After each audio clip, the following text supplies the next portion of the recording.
everybody. Thanks so much for joining me tonight for my review of Love and Hip Hop Hollywood. For more videos like this, go ahead and make sure to like, comment, and subscribe to my page. I'll start this by saying I really love Love and Hip Hop Hollywood. I could be a little biased because I'm from the LA area-ish. I'm from about half an hour outside of LA. So a lot of the scenes to me are familiar as far as like where they're shot and who some of these characters are. And to me, I don't know, in comparison to the other Love and Hip Hops, it seems like the production quality is just a little bit better a lot of the time on Love and Hip Hop. And I wish I could say the fashion, things like that were better, but anyway. So this is Love and Hip Hop Season 5, Episode 5. Which opens up with A1 and what looks like, or I guess he did say, it was a hotel room and he's like rubbing his head. He has a lot on his mind, I guess, about whatever's going on with him and Lyrica. And he's still contemplating this whole idea of a divorce. They're going through a lot right now in previous episodes with rumors that K. Michelle has spread about Lyrica and Safari hooking up, and A1 has sold, like, you know, a couple records and is like number 151 on iTunes and is smelling himself a little bit. So they're going through their problems. And the scene also opens up with Lyrica in a random pool with a random photographer. Why? Who knows? And then the scene moves on to Paris and Nikki, and they seem to be at the spa and having girl talk, and the topic comes up that Akbar, which is Tia Marie's boyfriend, may be married. And Paris had gotten a hold of a video of Akbar walking through the streets with a darker-skinned woman who looked to me to be a bit older than Tiara in the face. And she's saying that and what she's hearing in the streets is that this woman refers to Akbar as her husband. And just as a side note, I mean, when I saw Akbar get introduced into the scene a couple episodes ago as Tiara's boyfriend, the guy looks like a fucking creep. I mean, everything about him, the way he barged in that video shoot that Tiara was shooting and moved the model to the side and was like directing and stuff. It was just like, sir, who are you? Are you a director? I know Tiara kind of said what he did, but the fact that I don't remember just kind of lends itself to the fact that whatever he does is probably a bunch of bullshit. And he just seems like the type of guy that preys on women. And we know that Tiara has a few insecurity issues, and she's dealt with her, you know, alcoholism and things like that. And to be honest, to me, she hasn't fully recovered since the whole Ray J situation from season 1 anyway. So they kind of, anyway, going back to Nikki and Paris, they kind of, you know, are feeling that they need to let their girl know what's going on, or at least investigate further to see what's going on. And then we cut to Miracle Watts. She's in the studio with A1, and I think I like Miracle Watts. She seems to be a genuine person. I don't really know about this whole rap thing she's trying to do. And just as a side note, okay, Miracle Watts, when they did a flash, I think it was in the first episode, to where she lives and where she's from, like, that is LA. The other shit that you guys see on TV that's like, you know, them in random clubs and random places that they keep filming over and over on Hollywood and Vine and, you know, in the Valley, like all these Fizz and probably Moniece and all those people, when they do shots of their homes, you can tell if you're from the area that's like the Valley, which is like a good half an hour to 45 minutes outside of LA. Where Miracle is at is in the gutter. Like, when she was in that cab and they were driving through LA, I was like, yo, this is LA. But anyways, so Miracle Watts is in, you know, the booth, and she's doing her thing, and A1 thinks that she's a star, and he enters her into the showcase. But what bothered me about this scene is that Miracle, when she first met A1, she told him, I'm no longer interested in being a stripper. I would like to, you know, move my life forward and try this whole rapping thing. So in this scene, when A1 mentions to her, oh, I think we should enter you into Donatella's showcase, and we should have you on the stage rapping and stripping. I was just like, why would you even offer that? And Miracle, why would you accept? Like, you have to stand firm in what it is that you're trying to accomplish. If you're trying to ditch the stripper, thing and move into rapping, then you should have been like, nah, I'm not trying to do that. I just want to rap. That's what I'm trying to do now. But anyways, I digress. But Miracle Watts did bring up to A1 the whole Rockstar situation, which was last episode. Rockstar lured Miracle Watts into the studio under the pretense that he wanted to work with her or whatever, which I just never fully believed. The minute she got out of the booth and did, like, let's be honest, she did like a whack ass verse in the booth, and he gets out and he's like, yeah, that was dope, yo, you dope, blah blah blah, and it's just like, no, she's really not that dope. I already knew he had an ulterior motive, and then he automatically brings up the fact that he doesn't fuck with A1, and he tries to lure her, out of whatever it is that she's trying to do with A1. But I had to, give respect to her, because she was like, I don't really rock like that. He's my friend. He's helping me out. So, I don't know what situation you have going on with him, but I'm not here for it. And I commended that. Like, that shows that at least she has some kind of loyalty, and that, she doesn't just fall for any old scheme that somebody's throwing at her. So, we go back to Lyrica, and she's looking like she's on her way to the Pornhub studios to fit, like, she had on this black trash bag looking getup, which, okay, that's what she had on. Anyway, I digress. And she went to go see Rockstar and in the studio, and she announces to him that, her and A1 are separated, and I was just like, girl, are you dumb? Like, if you guys claim you guys have been friends for years and things like that, and like, as a woman, when you're friends with the guy right away, especially if you're friends with them for any length of time, whether they like you in a friend way or if they want to fuck you. And Rockstar hasn't really hid the fact that that's what he wants from Lyrica, and that's what he's always wanted from her. So why you would go running to this dude and telling him that you guys are on the verge of a divorce is beyond me, especially because, let's be honest, you guys are arguing, you guys are mad at each other right now, like couples do. In a couple weeks, a couple days, you're going to decide you love each other, and then now you created a new problem between your husband and this dude who they already have an issue low-key. So I just thought that was really messy of Lyrica and really just outside of the guidelines of marriage. But what do I know? So we cut to scene, after the commercial, we get to Brooke. And Brooke is... I really like Brooke. I think she's really pretty. Well, I really liked her last season. I think the way she's moving with this whole Marcus Stasia narrative this season it just kind of reeks to me of desperation. Like, why you would be so involved in this man's life who's clearly out here living his best life with other women, in particular this Stasia girl, and like, she invites Stasia to her house and announces that her and Marcus are getting married, and she tells this girl this, and the girl is literally looking at her like, bitch, who the fuck? Okay, like, okay, cool. And so I didn't think Marcus was there.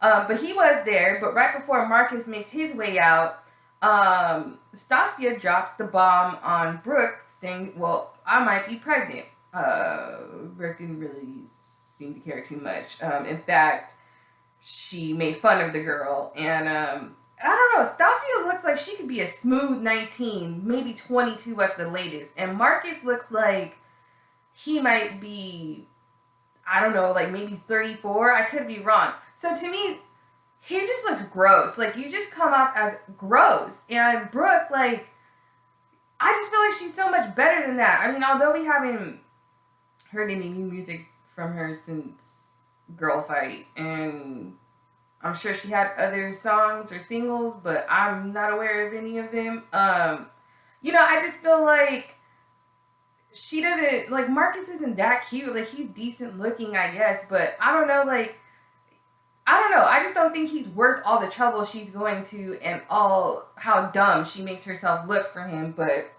that's none of my business, really.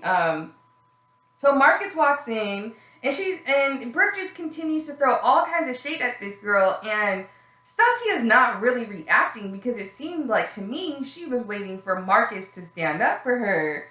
But Marcus came at the girl foul. Like, he pulled her to the side and was like, "Oh, well, you should have had my back and told me that Brooke called you and yada yada yada." And it's just like, no, sir, you should have been honest and told her, like, "Hey, there's this other girl I deal with. That girl you saw at the club, yeah, I kind of deal with her too. I'm not really looking for anything serious right now. I'm just kind of having fun." And, Stasia, a little advice.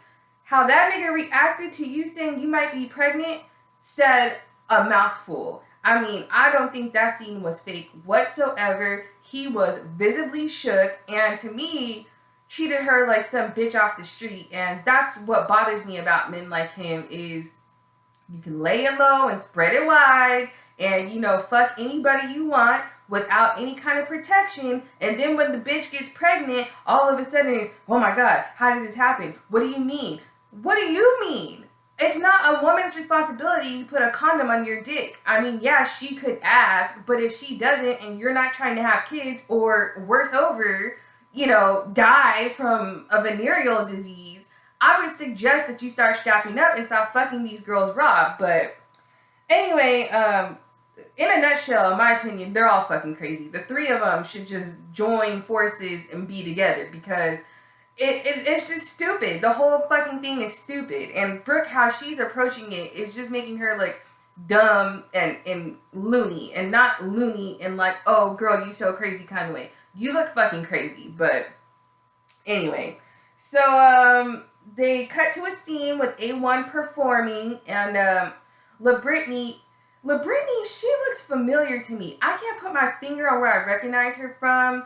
It could be from social media. It could be, I don't know. She looks familiar to me. But she's on stage dropping it like it's hot and popping it. And to me, she looked like nothing more than a dancer he had on stage. In fact, until they put the little subtitle up or the screenshot up that said her name, I didn't even know who she was. And A1 finishes his performance, and him, Solo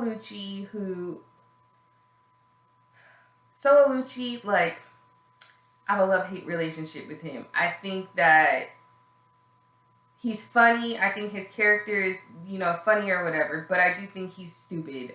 He says in the beginning of this season that he's come into a lot of money from some new contract he's gotten, and what he's really doing right before our eyes is playing out his real life unsung story, which is, Solo Lucci, he had all the makings of, an incredible artist and got $100,000 and spent it all, and we've never seen or heard from him again. I mean, it's just, learn from the people that came ahead of you. Don't spend all your money on fucking strippers and parties and stuff. But anyways, the three guys, they're catching up, and they all agree, Marcus kind of runs down what's going on with the whole Brooke and Stasia situation, and they all agree that Brooke's fucking crazy. But Marcus's dumbass is like, "Oh, she's crazy, but I love it.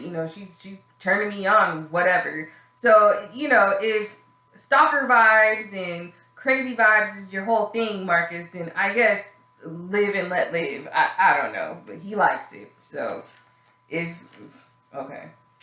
So let's move on to my next note. A1's brother showed up and they squashed everything. And I liked that because to me, like, it was really sad in the last episode or the episode before, whichever, where they all got together and, it's clear that their relationship is estranged, and for whatever reason, they're all blaming Lyrica. A1's mom and A1's brother are blaming Lyrica. But in all actuality, I'm sorry, I have a sister, and there's no man or woman that I would allow to come in between the relationship of my sister. So what I'm saying is, Lyrica is involved in his life, but ultimately it is A1 that is making the decisions that he's making And he's a grown-ass man. So if he's making the decisions that he's making to separate himself from his family and things of that nature, I feel like that anger is misdirected. And at any rate, I'm glad they were able to squash it. They pan up, the cameras pan up to Tiara, Paris, and Nikki, and they're talking and catching up. And Paris brings up the whole issue that she brought up about Akbar being married. And Tiara, like most girls would do, she's like, I don't believe that. I know him. I know he's not married and things of that nature. Which, like I said, most of us girls, if our girlfriends came to us and they were like, oh, I heard he has a girlfriend, or I heard he cheats on you, we're all going to initially deny it, because who wants to hear that from their friends? So, although Tiara sounded dumb, I understood why she was playing dumb. So, Tiara and Akbar meet up with his fucking creepy ass, and everything about him is just so creepy, like the way he oh, God. Anyway, Tiara says, and this stuck out to me. She goes, Tiara goes, my friends brought up stuff that we've already talked about. And I'm like, okay, so Tiara, when they brought it up to you, you already knew that this was you guys have had an issue about this. It's something you've discussed. So now we know for a fact that she was just not trying to look stupid in front of her friends when they brought it up. But that stuck out to me. I was like, so you're willingly dealing with this man knowing that he's a fucking loser. But okay. And then he got all creepy. He's like, yeah, like he gives me Stevie J vibes. I guess that's what it is. But at least Stevie J, like, we know he's a creep. I don't know. But he's like, yeah, we already talked about that. What's good is good, and what's us is us. Like, he started talking some fucking jive turkey talk. Like, yeah, what's good is good, and what's us and us. And it was fucking weird. And then he slides in, but on a side note, I think you and Sade would get along. And I'm just like, fucking disrespectful. Like, he's just fucking disrespectful. And Tiara, if you choose to stay with him, you clearly want a piece of this pie. Like, whatever this triangle is that they're trying to build, clearly that's something you're into. Whatever. So Lyrica's in the studio with this nigga Rockstar, who, he's a fucking cornball. Like, I'm sure, I did Google him because I had never heard of him before he was on this show. And he had some accolades or whatever, but he's just fucking corny, and he's fucking goofy. And Lyrica, though, did admit in her confessional that she was regretful about talking about her marriage with him. And her fucking wig looked a mess in this scene. Like, Lyrica, either her hair looks great or it looks terrible. And I wish people with these front laces would stop trying to do hairstyles that don't work on a front lace. You look foolish. Why are you braiding it when we know that's not your scalp? We can see the wig cap, sis.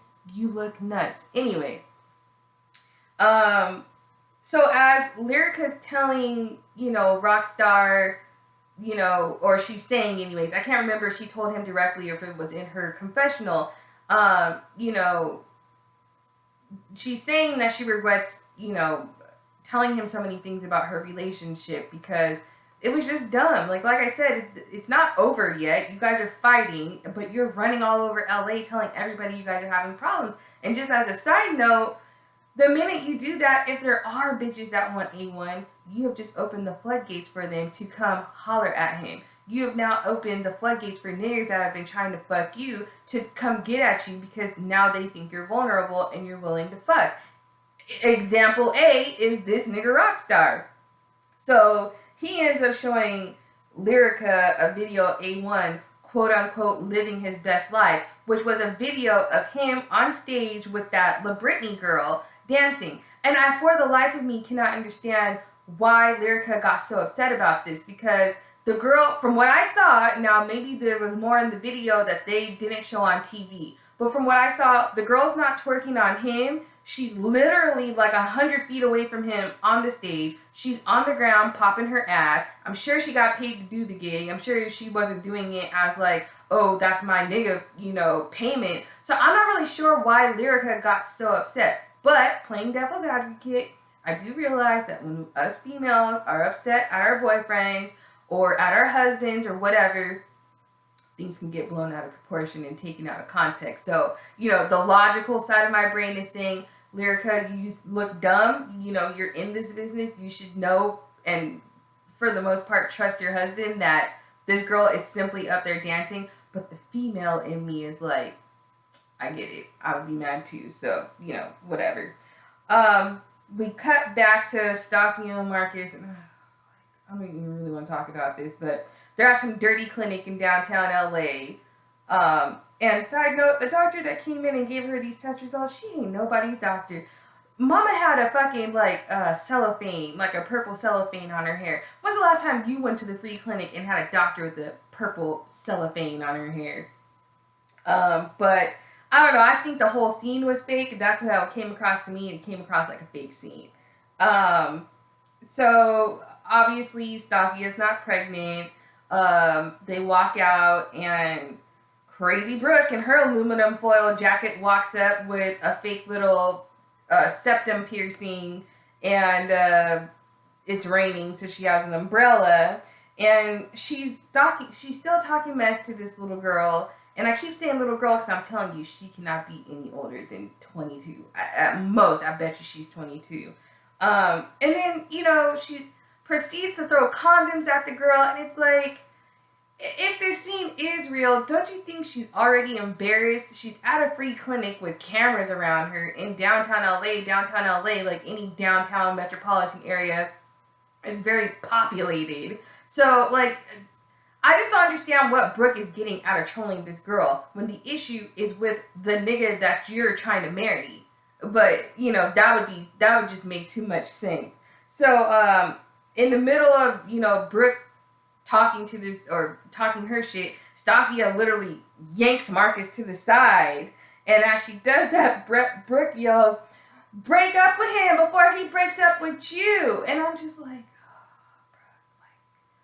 go back to making your fake wedding plans, or whatever it is that you were doing before this. And how do you know where Marcus is at all the time? Do you have, like, his location? Did he send you his location? Marcus, are you sharing your location with her? You might want to stop, because she's at you in the streets looking fucking crazy.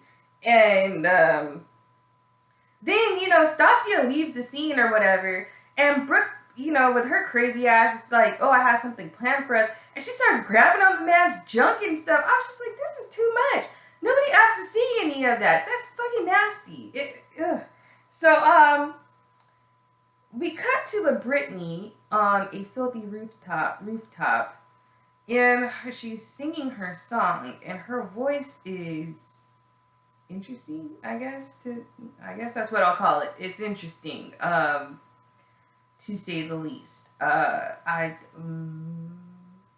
want to hear it with auto-tune, maybe? That might be better, but I couldn't get over the fact that in her confessional, she says something about the La Nation, my La Nation. Like, I guess how people have, like, you know, there's the Beehive and the Tamartians, and she has the La Nation, which, okay, girl.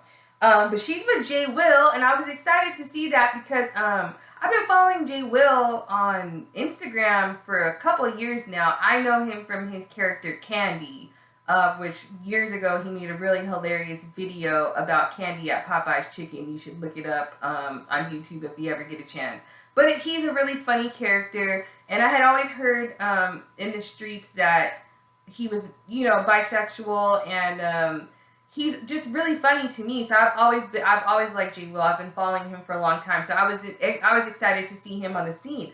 But side note, why was the rooftop that they were on so filthy? Did they borrow it from the bums, like, downtown? I mean, there's lots of rooftops in LA that are beautiful.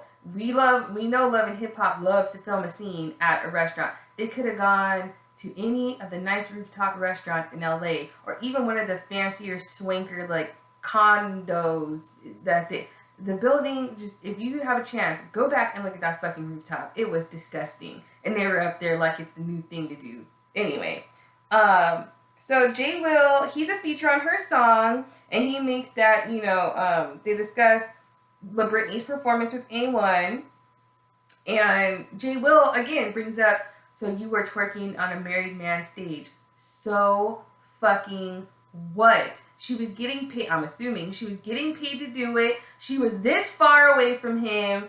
And who fucking cares? Like, the fact that everyone kept bringing this up, I was like, am I the one with moral issues? Why is this a big deal? Like, I did not get it. I still don't get it. So maybe somebody can drop down in the comments and let me know if I'm the one with, moral problems. I don't know.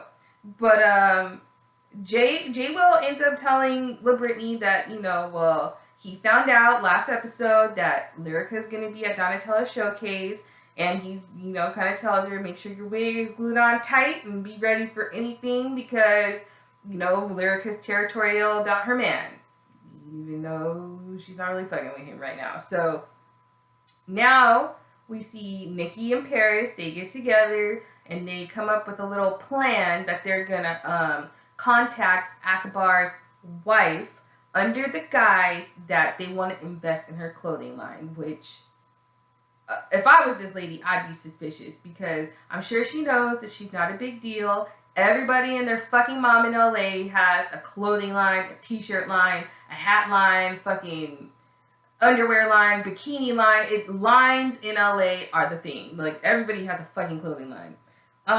So they say they're going to invest in her clothing line, and she shows up, and, they kept that charade up for all of 0.2 seconds before they couldn't help themselves and just got into the tea. And Homegirl was like, so, are we here to talk about business or my relationship? Because she had a little bit of a lisp.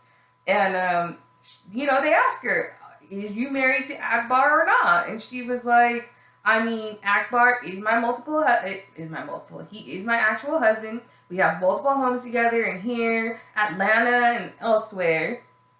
And so, she's like, what's the deal? Why do you guys want me here? If you're here to talk about Tierra, like, that's really none of my business. And I'm just like, your husband and him having or not having a girlfriend on the side is not your business. Now, it could be that she's trying to play it off cool, but in her head, she was like, I can't wait to talk to this motherfucker when I get home.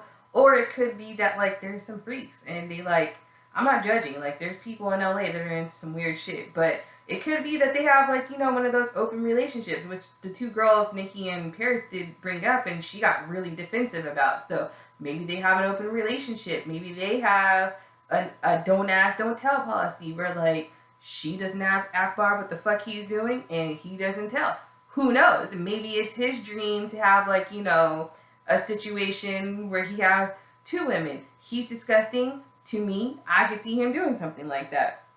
But at any rate, Sade, I think that's her name, she wasn't having it. And she was like, whatever, I'm out of here. And she looked old to me. Like, she looked like she was probably maybe pushing 36, 37. Well, not old, but older. But to be honest, I don't think Tierra is that young anymore. Because I think Tierra and I might be around the same age. And I'm 32, so I don't know. But Donatella's showcase opens up with Lil Britney and that terrible fucking song. And Lyrica's talking to Moniece about her marital status, running and telling somebody else about what's going on. And, old ladies say, you don't go run and tell all your business to the streets. Because, my mom always says, if you go telling your friends about you and your man having problems, that there's always a friend in the group that wants to fuck your man. I'm not saying that's true, but that's just some, old school, some for you guys. So, at any rate, I don't think Lyrica should be going all over the place telling everybody her business, but she is, so she tells Moniece that. And I really don't think you should tell a bitch like Moniece, because Moniece is your friend one day and not the next. And when she does, she uses everything she has in her arsenal to get back at you. So, but anyway, Moniece does tell Lyrica that she saw A1 at the bar earlier with Lil Britney, which sets Lyrica off. And I'm just like, girl, first of all, Lil Britney's not even that cute. Like, she's a cute girl, I guess. She's average looking, she's not, by LA standards, she's not a dime, she's not bad. She's cute or whatever, but, like, her body is, her face is okay, and she's another one that needs some work with that wig. So I don't know why Lyrica lets this little girl get her so riled up, but Apple Watch is performing, and she's performing over a track, and it did not sound good. And I never understand why rappers who don't dance perform over a track, especially in a small venue like that. Like, you're not Beyonce, you're not Janet Jackson, you're not over here pop blocking and dropping it. You're just running across stage back and forth, barely doing that. So why you need to do a voiceover, like, I don't know. But either way, she didn't even sound good over the track. So she was performing her song, and Lyrica, when she gets off stage, Lyrica's like, girl, why you didn't tell me that, La Britney was, or I'm sorry, that A1 was gonna be here tonight. And I'm like, why would she? Why does anybody need to keep tabs on your fucking husband who you are separated from at the moment? You guys aren't even living together. Why would Miracle Watts need to do that? So Miracle's like, oh, girl, my dad, whatever. Didn't nobody care? And Miracle Watts is about her money. She's like really not trying to get involved in any of this shit. She's trying to get out of Watts. I told you guys, it's the jungle out there. She's trying to get out. So J-Lo got dressed up as Candy, and I was like, oh, okay. I wasn't sure if he was gonna bring Candy out, but when he did give the background as to why Candy was developed and stuff in the first place, I felt that made a lot of sense. And you gotta fake it till you make it, and this is what he's decided to do to get to that point. So more power to him. So he shows up as Candy. Lyrica confronts La Britney, which I'm not even going to get into all that because it was just a pointless back and forth. Lyrica just made herself, to me, look really dumb and insecure. And if it was me, I would have ignored La Britney's ass and just been all over A1. It would have confused the hell out of him, but it would have made me feel better because that bitch would have known. And so the very last scene, Rockstar as La Britney and A1 and Lyrica are having their altercation. He's over to the side, kikiing like one of the homegirls. And, normally I think A1's kind of ridiculous and he just wants to pop off for any reason. But I was actually glad he asked him what the fuck he was laughing at. Because I was wondering the same thing. Like, what is so funny? Go away. Like, why are you here? But, of course, because Lyrica had ran over and, told all her business to him, he's like piping up on A1. And this is what I'm saying, Lyrica, you don't ever run to another nigga and tell him what's going on with you and your nigga, because now look, he's in the club announcing to everyone, oh, this is my BFF. We friends. And then Lyrica's dumbass is on the side co-signing like, yeah, we're friends. I've been friends with him for years. Then all of a sudden, Rockstar throws a punch and it's like, oh, Rockstar, that's taking it too far. That's too far. All of a sudden, it's too far. But 5 seconds ago, it's, we're BFF. That's my best friend. That's what I'm saying, Lyrica. You're out here in the streets looking real dumb. Real dumb. And it's really sad to me because Lyrica, to me, has a very beautiful voice. I think that she's talented. She can obviously write. She can sing. She's a good-looking girl. She just needs to make some better fashion and hair choices. But it just didn't make sense to me. And, that was pretty much the end of the episode. So, tonight's episode was okay. It gave us a little bit of something. So, be sure, again, to like, comment, and subscribe. Drop down in the comments and let me know what you guys thought of tonight's episode. And I'll see you guys next week. Have a good night.